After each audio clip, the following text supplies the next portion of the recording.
Una exposición de las 7 edades de la Iglesia por el hermano William Marion Branham. Capítulo 5, parte 3. La doctrina de los Nicolaitas. Y también tienes a los que retienen la doctrina de los Nicolaitas, la que yo aborrezco. Apocalipsis capítulo 2, versículo 15.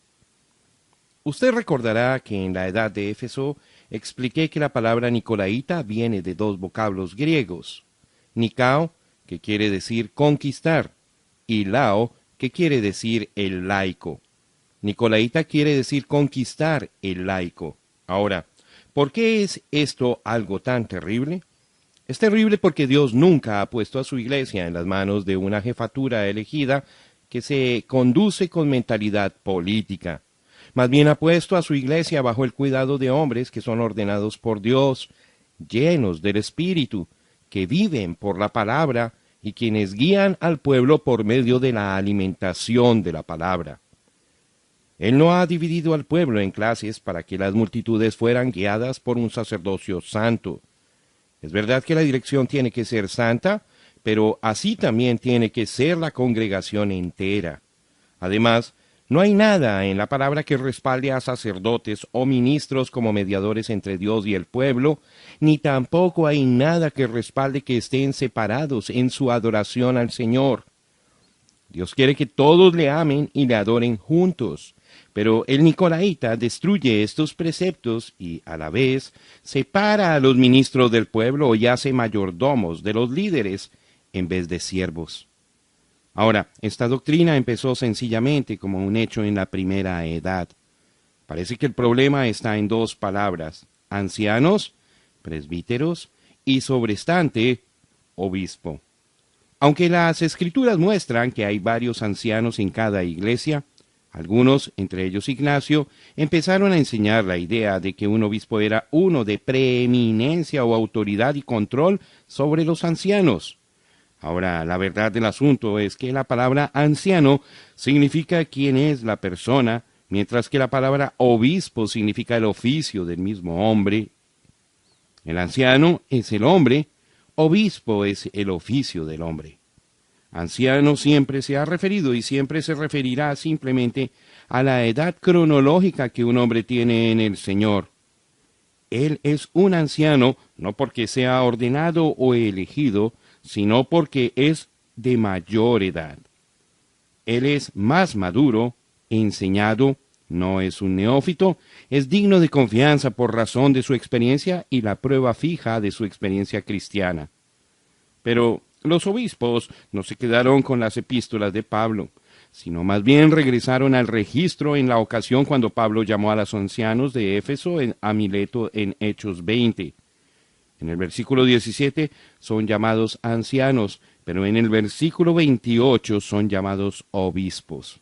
Y aquellos obispos, ciertamente con mentalidad política y ansiosos de poder, insistieron en que Pablo había dado al obispo un significado mayor que el de un anciano local, con capacidad oficial solamente en su propia iglesia.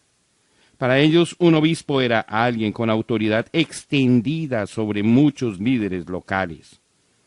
Tal concepto no era según las Escrituras ni según la historia. Sin embargo, un hombre aún de la estatura de Policarpo se inclinaba hacia tal forma de organización. Así que lo que empezó como hecho en la primera edad llegó a ser una doctrina literal y así es hoy.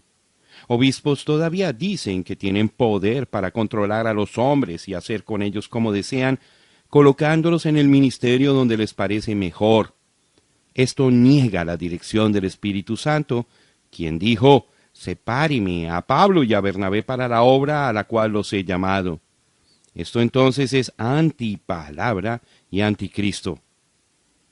Entonces Jesús, llamándolos, dijo: sabéis que los gobernantes de las naciones se enseñorean de ellas, y que los que son grandes ejercen sobre ellas potestad.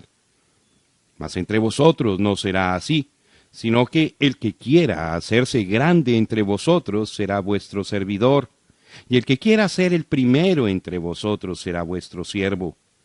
Como el Hijo del Hombre no vino para ser servido, sino para servir, y para dar su vida en rescate por muchos. Mateo capítulo 20, versículos 25 al 28. Pero vosotros no queráis que os llamen rabí, porque uno es vuestro maestro, el Cristo, y todos vosotros sois hermanos.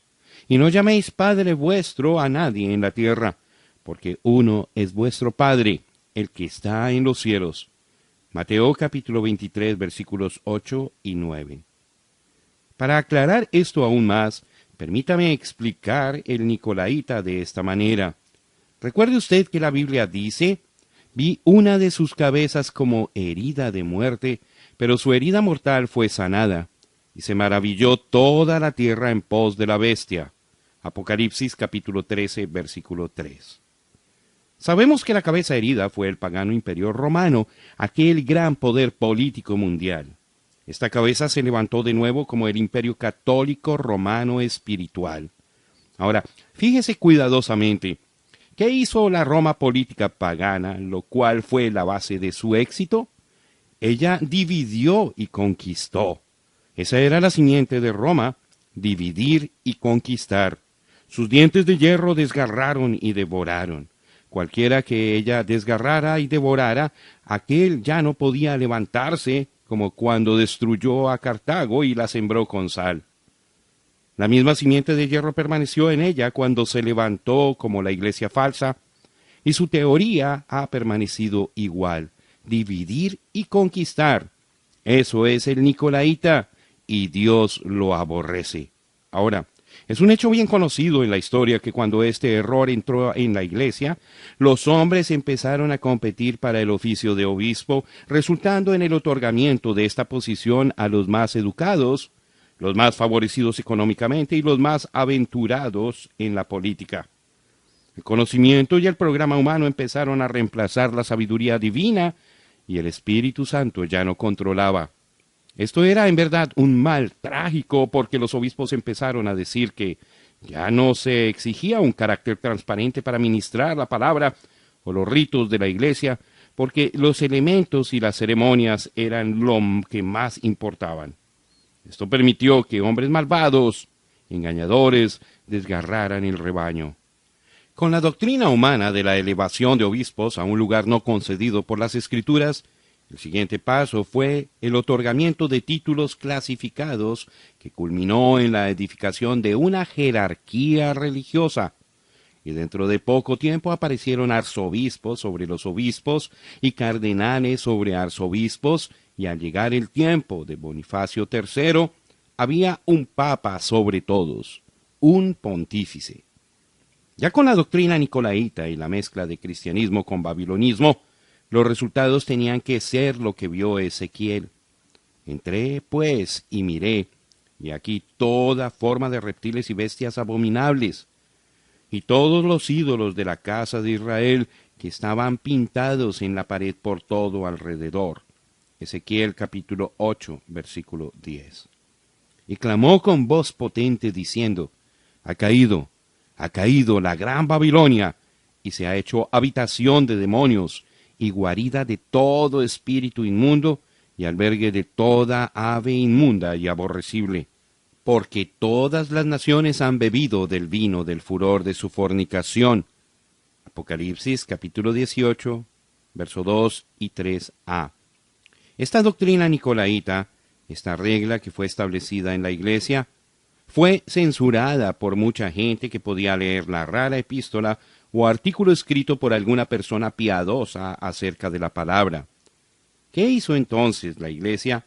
Excomulgó a los maestros justos y quemó los pergaminos.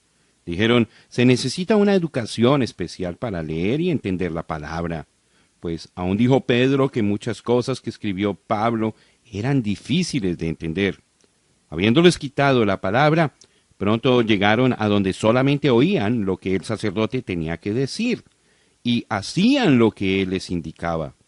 A eso llamaron Dios y su santa palabra.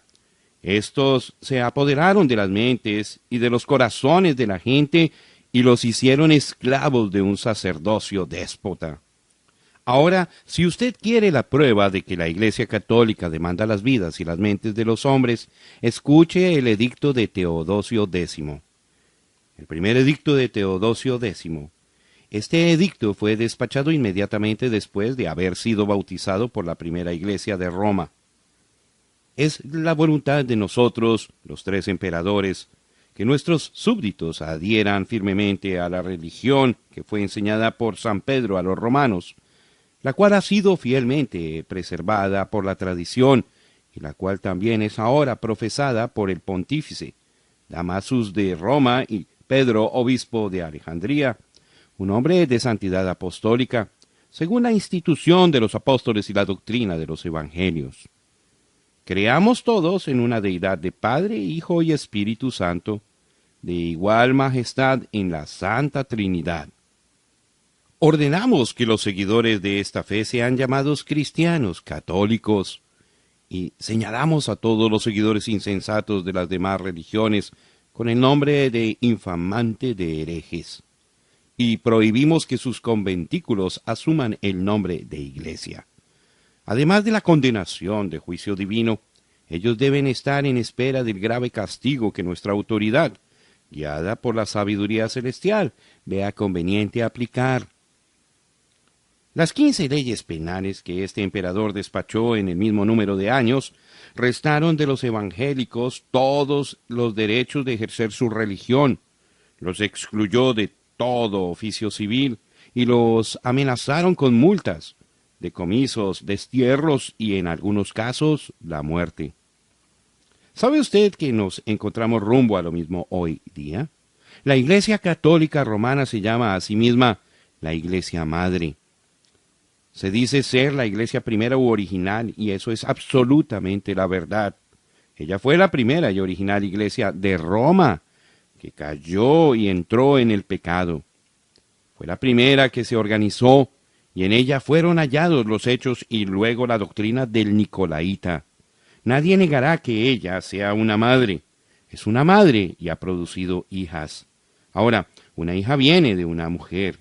Una mujer vestida de escarlata está sentada sobre los 7 montes de Roma. Ella es una ramera y ha engendrado hijas. Aquellas hijas son las iglesias protestantes que salieron de ella y luego volvieron a entrar en la organización y el Nicolaíta.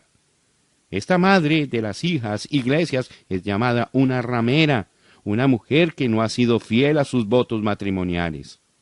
Ella estaba casada con Dios, pero luego salió a fornicar con el diablo, y de sus fornicaciones ha producido hijas que son exactamente iguales a ella.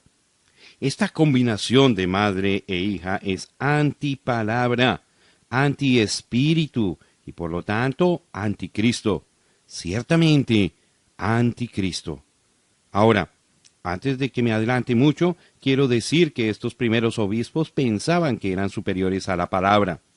Ellos decían a la gente que podían perdonarles sus pecados al solamente confesarlos. Eso nunca ha sido verdad. En el segundo siglo empezaron a bautizar a los infantes. Pusieron en práctica el bautismo regenerativo. Con razón la gente está toda confundida hoy día. Si estuvieron tan confundidos allá, estando tan cerca a Pentecostés, hoy están en una condición desesperada, estando a 2000 años más lejos de la verdad original. Oh, Iglesia de Dios, solamente hay un remedio: volver a la palabra y mantenerse con ella. La doctrina de Balaam.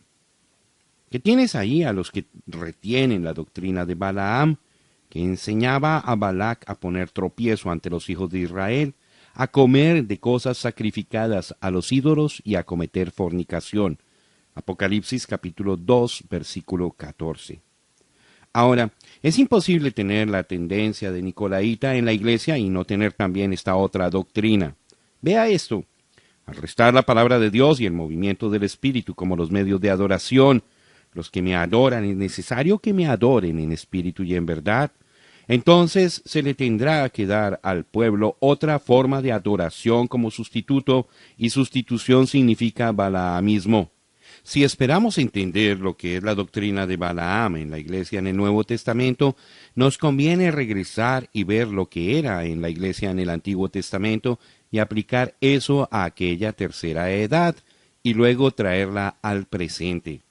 El relato se halla en Números del capítulo 22 al 25. Sabemos que Israel era el pueblo escogido de Dios. Eran los pentecostales de su día. Ellos habían tomado refugio bajo la sangre y todos habían sido bautizados en el Mar Rojo y salieron de entre las aguas cantando en el Espíritu y danzando en la fuerza del Espíritu Santo, mientras que María la profetisa tocaba su pandero. Después de un cierto tiempo de viaje, estos hijos de Israel llegaron a Moab. ¿Recuerda usted quién fue Moab? Él fue el hijo de Lot por una de sus mismas hijas, y Lot fue el sobrino de Abraham, así que Israel y Moab eran parientes. Quiero que usted vea eso. Los moabitas conocían la verdad, ya sea que la viviesen o no. Israel llegó a la frontera de Moab y mandó mensajeros al rey diciendo: «Nosotros somos hermanos, permítenos pasar por tu tierra.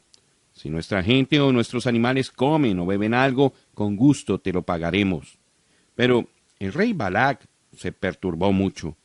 Como cabeza de aquel grupo nicolaíta, de ninguna manera estaba dispuesto a permitir que la iglesia pasase por su tierra con sus señales y maravillas y diversas manifestaciones del Espíritu Santo, con sus rostros luciendo la gloria de Dios.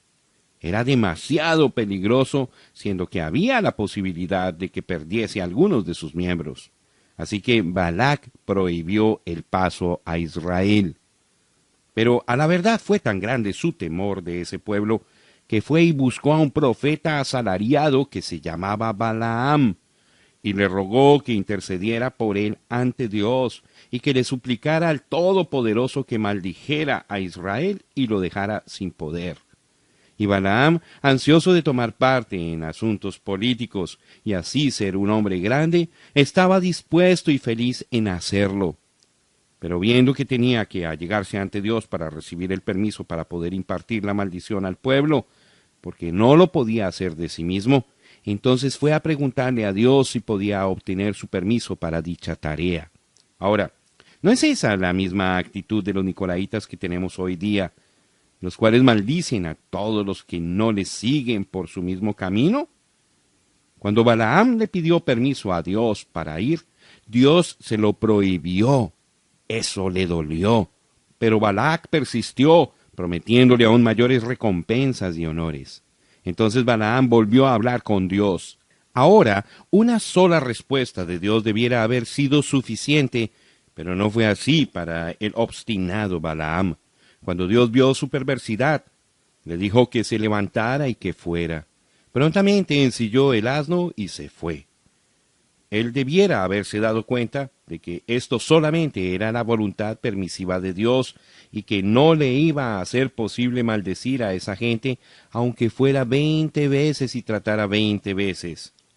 ¡Cuán semejante a Balaam es la gente hoy día! Creen en 3 dioses, se bautizan en 3 títulos en vez del nombre. Sin embargo, Dios manda el Espíritu sobre ellos como hizo con Balaam, y continúan creyendo que están exactamente bien y son en realidad perfectos balaamitas. ¿Ve usted la doctrina de Balaam? Continúe pues, hágalo de su propia manera. Ellos dicen, pues, Dios nos ha bendecido, tiene que estar bien. Yo sé que Él les ha bendecido, no niego eso, pero es la misma ruta organizacional que tomó Balaam. Es un desafío a la palabra de Dios, es enseñanza falsa. Así que Balaam corrió impetuosamente por su camino hasta que un ángel de Dios se puso en el camino, prohibiéndole el paso.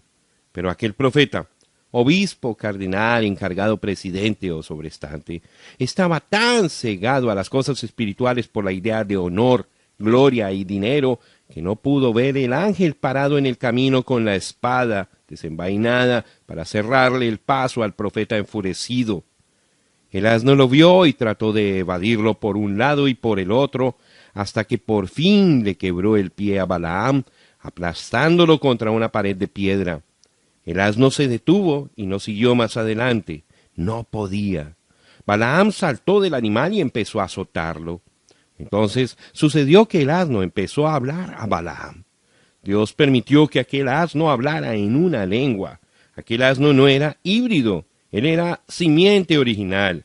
Le dijo al profeta cegado, ¿no soy yo tu asno y no te he cargado fielmente?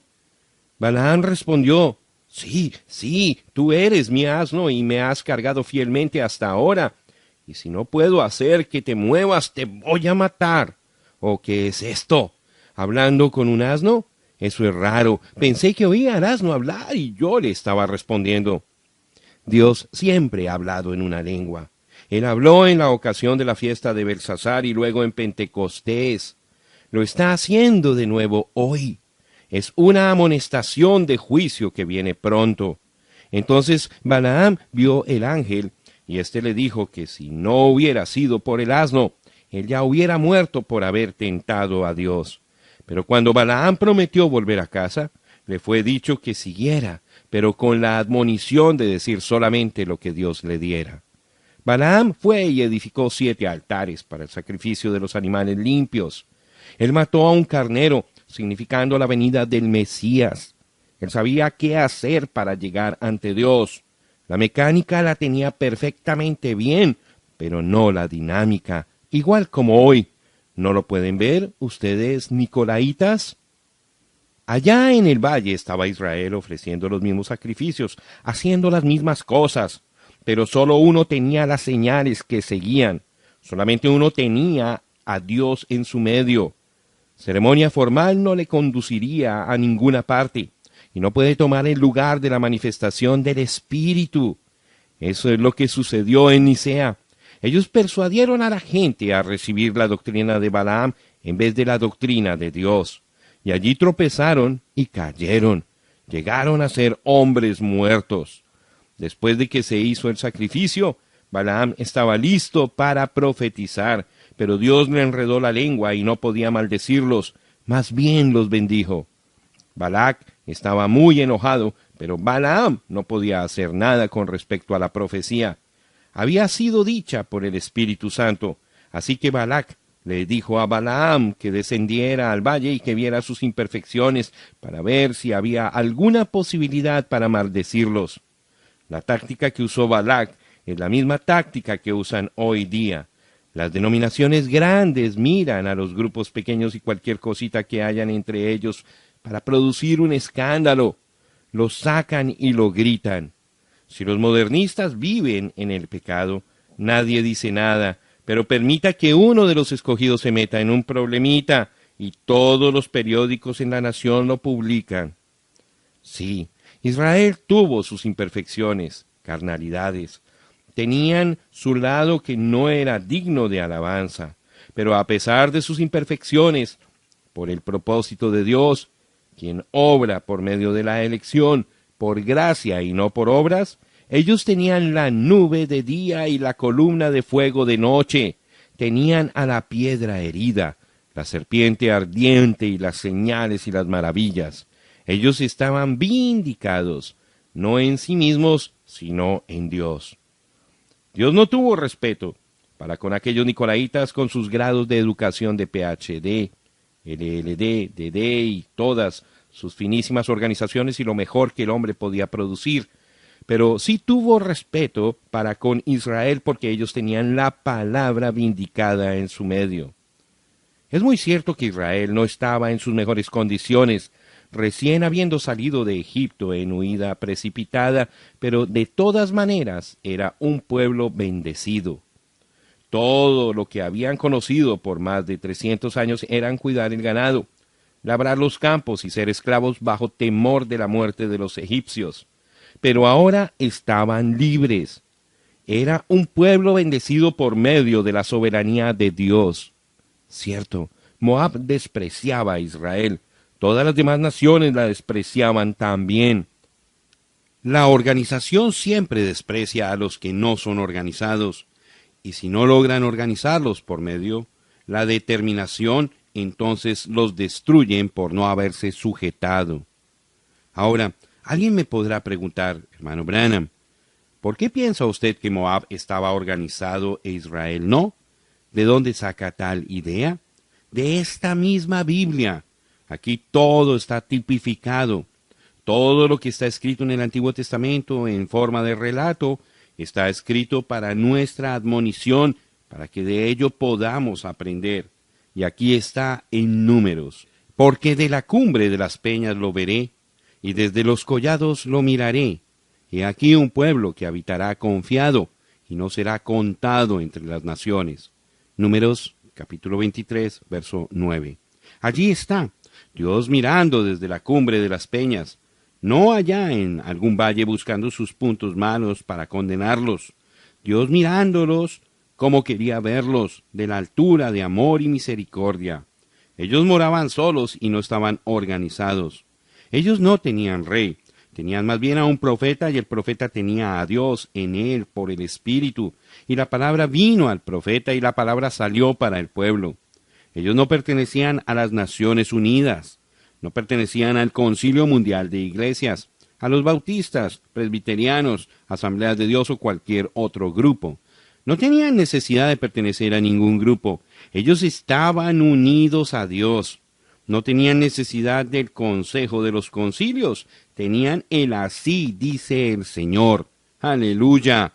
Ahora, a pesar de que Balaam conocía la forma correcta para llegar a Dios y podía traer una revelación del Señor por medio de un don especial de poder, todavía, con todo eso, él era un obispo en el grupo falso. Porque, ¿qué hizo ahora para obtener gracia con Balac? Formuló un plan por el cual Dios estaría forzado a orar con muerte sobre Israel. Así como Satanás sabía que podía engañar a Eva, hacerla caer en pecado carnal, y así causar que Dios fijara su sentencia de muerte pronunciada en contra del pecado, así también Balaam sabía que si él podía hacer que Israel pecara, Dios tendría que tratar con ellos con muerte. Así que él formuló una manera para hacerlos que viniesen a ligarse con el pecado. Envió invitaciones para que viniesen al banquete de Baal Peor. Vengan a adorar con nosotros. Ahora, no hay duda de que Israel había observado los banquetes de los egipcios, así que no sentía que fuera gran pecado ir a ver y quizás comer con la gente. ¿Qué pues hay de malo en el compañerismo? ¿Debemos amarlos? ¿O no es así? ¿O cómo es que los vamos a ganar? Teniendo amistad no puede dañar a nadie, o así lo pensaron. Pero cuando aquellas moabitas sensuales empezaron a bailar y a desvestirse mientras bailaban su rock and roll y su twist, el deseo aumentó en los israelitas y fueron llevados al adulterio, y Dios en su ira quitó la vida de 42,000 israelitas. Y eso es lo que hizo Constantino y también sus sucesores en Nicea y después de Nicea. Invitaban al pueblo de Dios a su convención. Y cuando la iglesia se sentó a comer y luego se levantó para jugar, participando en formalidades eclesiásticas y en ceremonias y fiestas paganas llamadas según ritos cristianos, ya estaba atrapada. Había cometido fornicación y Dios se apartó de ella. Cuando cualquier hombre se desvía de la palabra de Dios y se junta con una iglesia, en vez de recibir el Espíritu Santo, aquel hombre muere. Muerto. Así es. No se una usted a ninguna iglesia.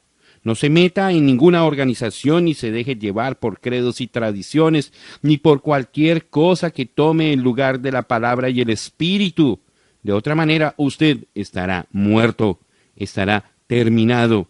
Usted estará muerto, eternamente separado de Dios. Así ha sucedido en cada edad desde entonces.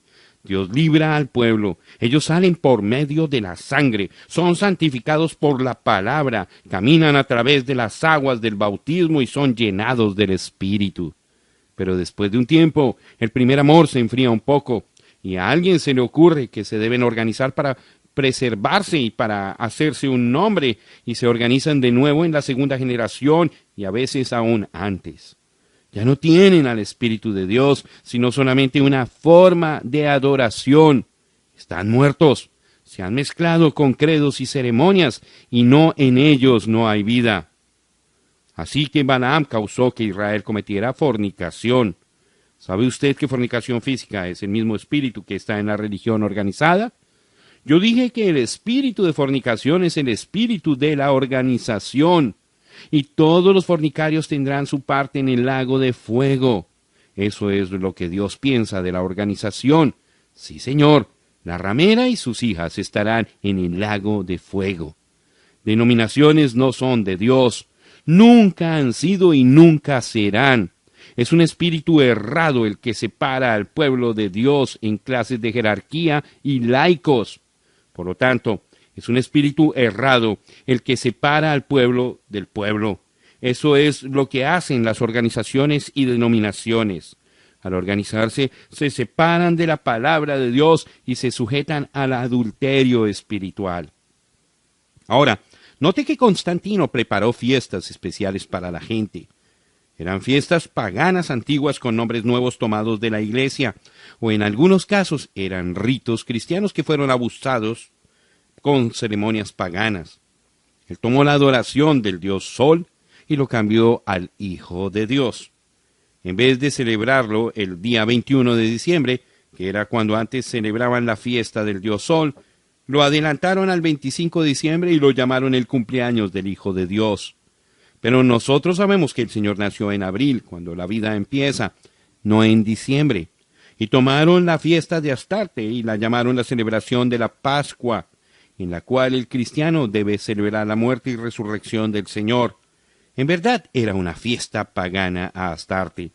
Colocaron altares en la iglesia, pusieron también imágenes, dieron al pueblo lo que llamaron el credo apostólico, aunque no se encuentra en la Biblia. Enseñaron al pueblo la adoración a los antepasados y así haciendo de la Iglesia Católica Romana la iglesia espiritista más grande del mundo. Toda ave inmunda estaba en esa jaula, y usted encuentra a los protestantes con sus organizaciones haciendo la misma cosa. Comían de las cosas santificadas a ídolos. Ahora, yo no digo que esto en verdad significa que ellos estaban literalmente comiendo carnes sacrificadas a ídolos, porque aunque el concilio en Jerusalén habían hablado en contra de tales cosas, Pablo no dijo mucho al respecto, solamente que los ídolos no eran nada, solamente era un asunto de conciencia, exceptuando algún caso donde se ofendía a algún hermano más débil, y entonces no era permitido. Lo que es más, esta revelación tiene que ver con gentiles y no con judíos, siendo que estas son iglesias gentiles. Yo veo esto en la misma luz en el que veo las palabras de nuestro Señor.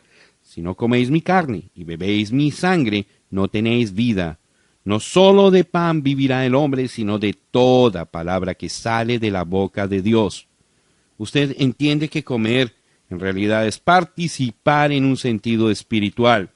Así que cuando esta gente estaba inclinándose ante imágenes, encendiendo velas, participando en días festivos de los paganos, confesando sus pecados a hombres, lo cual todo pertenece a la religión del diablo, fueron participantes con el diablo y no con el Señor.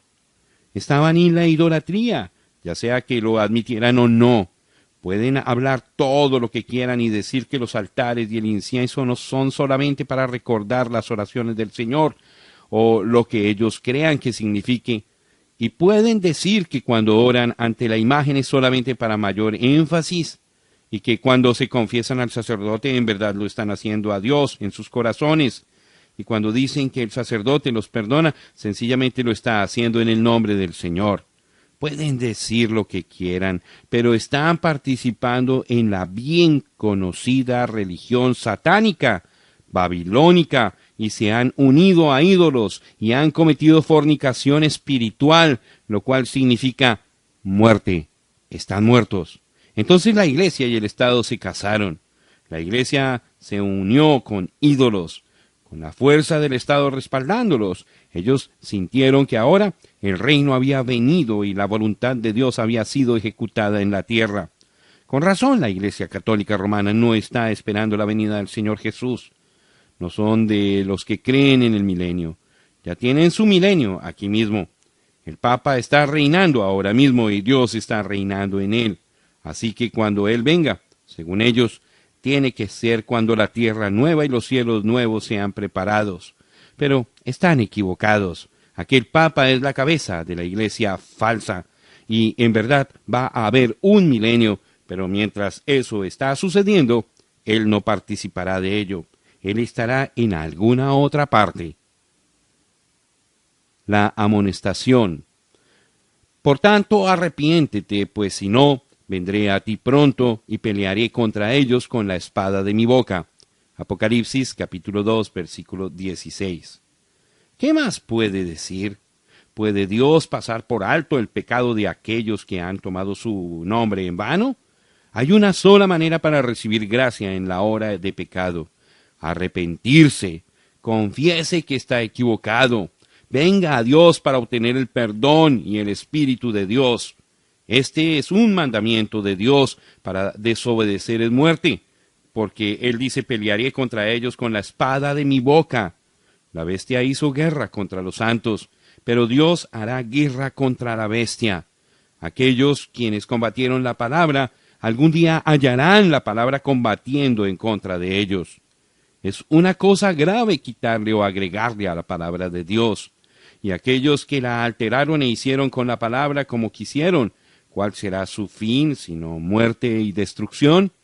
Pero todavía la gracia de Dios clama: arrepentíos. Oh, cuán dulces son los pensamientos de arrepentimiento. Nada traigo en mis manos, simplemente a tu cruz me acojo. Traigo mi tristeza, me arrepiento de ser lo que soy y de lo que he hecho. Ahora, es la sangre, nada más que la sangre de Jesús. ¿Qué será? ¿Arrepentimiento o la espada de muerte? La decisión es suya. Las recompensas. El que tiene oído, oiga lo que el Espíritu dice a las iglesias. Al que venciere, daré a comer del maná escondido, y le daré una piedrecita blanca, y en la piedrecita escrito un nombre nuevo, el cual ninguno conoce sino aquel que lo recibe. Apocalipsis capítulo 2, versículo 17. El mensaje a cada edad tiene un incentivo para el creyente, animándole a que sea un vencedor y así ser recompensado por el Señor. En esta edad, el Espíritu está prometiendo el maná escondido y un nombre escrito en una piedrecita blanca. Ahora, siendo que cada uno de estos mensajes es dirigido al ángel, mensajero humano, su porción es una grande responsabilidad como también un privilegio maravilloso. A estos hombres Dios hace promesas especiales, como en el caso de los 12 apóstoles estando sentados en 12 tronos, juzgando a las 12 tribus de Israel. Luego, acuérdese de Pablo, a quien le fue dada una promesa especial, la de presentar a los componentes de la novia de su día a Jesús. Porque os celo con celo de Dios, pues os he desposado con un solo esposo, para presentaros como una virgen pura a Cristo. Segunda de Corintios capítulo 11, versículo 2. Así será con cada mensajero que ha permanecido fiel a la palabra de su hora y su edad. Así será en el último día. Será la misma recompensa especial que fue dada a Pablo. Creo que todos ustedes recuerdan que les dije que siempre había tenido miedo de morir, porque no fuese que al encontrarme con el Señor, Él no estuviese agradado conmigo por las tantas veces que le he fallado. Pues había estado pensando en eso una madrugada, mientras estaba así acostado en la cama, cuando de repente fui llevado en una visión muy extraña. Digo que era extraña porque he tenido miles de visiones y en ninguna había sentido que salía de mi cuerpo.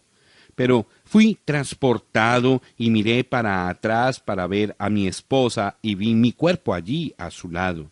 Entonces me hallé en el lugar más hermoso que jamás he visto. Era un paraíso. Vi a multitudes de personas, las más contentas y hermosas que jamás he visto.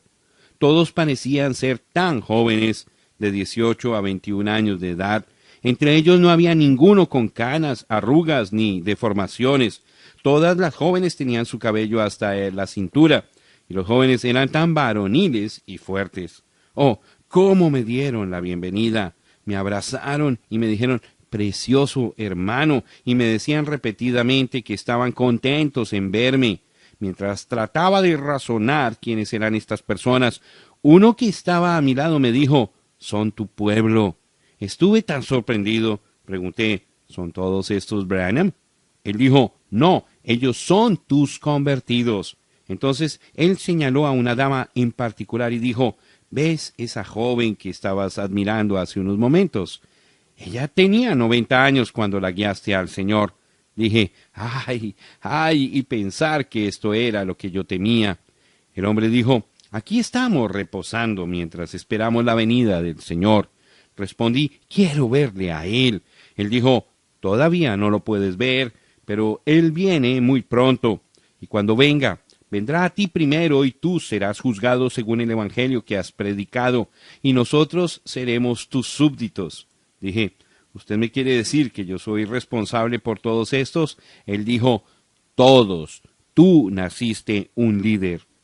Le pregunté, ¿será responsable cada uno? ¿Qué, de San Pablo? Me respondió, él será responsable por su día. Entonces dije, pues yo prediqué el mismo evangelio que predicó Pablo, y la multitud clamó, en eso estamos confiando. Sí, yo puedo ver que Dios va a dar una recompensa especial a sus mensajeros, quienes han cumplido fielmente con la responsabilidad que Él ha encomendado. Si ellos han recibido la revelación de la palabra para esa edad, y la han predicado fielmente en su día, y han vivido lo que han predicado, entonces recibirán una gran recompensa. Ahora, con esta idea en la mente, vea el versículo de nuevo. Daré a comer del maná escondido. Todos sabemos que el maná era alimento angelical. Fue lo que Dios envió sobre la tierra para Israel durante el tiempo de su peregrinación. Era alimento perfecto. Es asombroso cómo era que aquel alimento los mantenía en perfecta salud. Nadie se enfermó. Era todo lo que necesitaban. Cuando el arca fue construida, pusieron una cierta cantidad de maná en ella. Entonces el arca fue colocado detrás del velo, y sólo el pontífice se atrevía a acercarse a ella, y tenía que llevar la sangre del sacrificio. El pan del cielo, simbolizado por el maná, un día bajó del cielo y llegó a ser vida para todos los que creen en él. Él dijo, yo soy el pan de vida. Yo soy el pan vivo que descendió del cielo, y si alguno comiere de este pan, vivirá para siempre. San Juan capítulo 6, versículo 48 y 51. Cuando Él se fue, nos dejó su palabra. No sólo de pan vivirá el hombre, sino de toda palabra que sale de la boca de Dios. Mateo 4:4. Su palabra fue pan, fue el maná perfecto, el cual, si un hombre viviere por él, nunca morirá. Pero inmediatamente después de la muerte de los padres, nadie parecía conocer exactamente bien la verdad, y en poco tiempo este maná parecía estar escondido de la gente. Pero en cada edad Dios empezó a dar de nuevo, por revelación, aquello que estaba escondido hasta que en este último día, según Apocalipsis capítulo 10, versículo 7, un profeta vendrá y revelará todos los misterios y entonces regresará el Señor.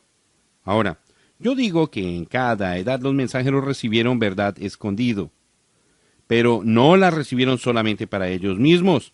Más bien es como cuando a los discípulos se les ordenó que sirviesen pan y pescado a las multitudes. Jesús les dio a ellos el alimento partido, y ellos a su vez lo dieron al pueblo. Dios da su maná escondido al vencedor. No puede ser de otra manera. Él no abriría sus tesores a aquellos que rechazan lo que ya está revelado. Lo que he estado diciendo acerca del mensajero de cada edad recibiendo de Dios una porción de la verdad original de Pentecostés está tipificado en el Antiguo Testamento cuando a Moisés le fue ordenado tomar un gomer de maná y colocarlo en un vaso de oro detrás del velo en el lugar santísimo. Éxodo capítulo 16 versículos 32 al 36. Allí podía entrar el pontífice de cada generación con la sangre del sacrificio. Podía tomar una pequeña porción de este maná, porque no se corrompía, que original, y se la comía. Ahora, en cada edad, el mensajero del Señor en esa edad le es dada la revelación de Dios para ese periodo en particular. Y una vez que el mensajero era iluminado con la verdad, él traía esa verdad al pueblo, y aquellos cuyos oídos habían sido abiertos por el Espíritu, oían esa verdad, la creían y la vivían. También hay el pensamiento de la participación futura del maná escondido. Yo pienso que será la participación eterna de la revelación de Jesucristo en las eternas edades venideras. ¿De qué otra manera podríamos empezar a conocer las riquezas inescrutables de su propio ser? Todo lo que hemos anhelado conocer, todas nuestras preguntas no contestadas, todo eso será revelado. Será de Cristo, quien es nuestra vida, que lo recibiremos. Oh, a veces pensamos cuán rico es cuando aquí empezamos a aprender un poco acerca de Él y de su palabra y nos hace regocijar. Pero algún día, cuando nuestra carne sea cambiada, aquella palabra y Él llegarán a ser lo que nosotros nunca pensábamos posible. También dice que aquí, que Él va a dar al vencedor una piedrecita blanca, y no sobre, pero en la piedrecita un nombre nuevo, el cual solamente el dueño conoce. Ahora, la idea de un nombre nuevo es una idea bien conocida. Abraham fue cambiado a Abraham, Sarai a Sara, Jacob a Israel, Simón a Pedro y Saulo a Pablo. Estos nombres produjeron un cambio y fueron dados por causa de un cambio. Fue solamente después de que los nombres de Abraham y Sarai fueron cambiados por el Señor que se encontraban listos para recibir al Hijo prometido. En el caso de Jacob, él tenía que vencer y después fue llamado príncipe. En el caso de Simón y de Saulo, su cambio vino cuando ellos recibieron al Señor. Y hoy día, cuando uno de nosotros, los verdaderos creyentes, hemos tenido un cambio de nombre, somos cristianos. Es un nombre que es común entre todos nosotros, pero algún día tendremos otro cambio. Ciertamente recibiremos un nombre nuevo. Muy bien puede ser que ese nombre sea nuestro nombre original y verdadero escrito en el libro de la vida del Cordero desde antes de la fundación del mundo. Él conoce nuestro nombre, pero nosotros no. Algún día, según su buena voluntad, nosotros también lo conoceremos. Una piedrecita blanca. ¡Cuán hermoso! Aquí está otro cuadro donde el santo recibe recompensa de la mano de Dios por sus aflicciones en la tierra. ¿Sabe usted que después de Constantino a la iglesia falsa le fue posible meter su mano en la tesorería del Estado y por ese medio construir edificios hermosos llenos de estatuas hermosas? Estas estatuas hechas de mármol blanco en realidad eran ídolos romanos que habían sido nombrados nuevamente como santos. Las iglesias y sus contenidos eran excepcionalmente bellas, aun como se ven hoy día, pero Dios no estaba en ellas. ¿Dónde estaba Dios? ¿Con sus santos en algún hogar o en alguna cueva o en alguna región salvaje en la sierra donde estaban escondidos de los miembros de la iglesia falsa? Ellos no tenían edificios hermosos, ni coros con batas, ni ropa fina, ni las demás atracciones mundanas. Pero ahora, en esta promesa especial a los verdaderos creyentes de todas las edades, Dios ha declarado que les dará recompensas de gran hermosura y de duración eterna. Deje que los ricos desprecien a los pobres. Déjelos que den grandes cantidades a la iglesia para que ella honre al donador fijando una placa de mármol o alguna estatua en su honor en un lugar público para que todos aplaudan. Algún día el Dios que ve y sabe todo, una vez más recompensará a la viuda por darlo todo, aunque sea apenas 2 blancas, y Él mismo la recompensará con los tesoros del cielo. Sí, maná escondido, y un nombre nuevo en una piedrecita blanca. ¡Cuán bondadoso es el Señor para con nosotros al recompensarnos tan maravillosamente, siendo nosotros tan indignos! ¡Oh, yo quiero estar listo a toda hora para hacer su voluntad y para acumular tesoros en el cielo!